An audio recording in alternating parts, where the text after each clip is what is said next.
এক্সিবিশনে তো কলা ঝোলের একটাও সেল হয়। পিকাসো যখন একটা সিঙ্গেল লাইনে স্ট্রোক দিচ্ছে সেটাও হয়তো অনেক দামে বিক্রি হয়ে যাচ্ছে তখনই। আপনি একদা একটা সময় গিয়ে অঙ্কন শিল্পে অনেক বেশি ভালো ছিলেন, আমি যতটুকু দেখেছি বা শুনেছি। ছবি আঁকতে পারতাম একটা সময়। আচ্ছা, এখন যদি আপনাকে বলা হয় কোনো ছবি আঁকতে, সেই ছবিটা যদি এক্সিবিশনে দেয়া হয়, আপনার কি মনে হয় সেল হয়ে যাবে? এক্সিবিশনে তো কলা ঝোলের একটাও সেল হয়। তো আর্ট হচ্ছে মানে একটা পার্সপেক্টিভ, আসলে দৃষ্টিভঙ্গি। আর্ট আসলে দৃষ্টিভঙ্গি ছাড়া কিচ্ছু নয়।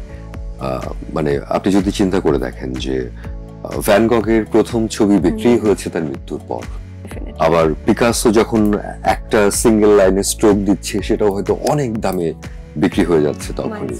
তো আর্ট কখন কোনটা কোনভাবে সমাদৃত হবে, কোনটা কখন মানুষের কাছে কখন গ্রহণযোগ্য হয়ে উঠবে, কতটা গ্রহণযোগ্য হয়ে উঠবে, সেটা আসলে দৃষ্টিভঙ্গির উপরে ডিপেন্ড করে।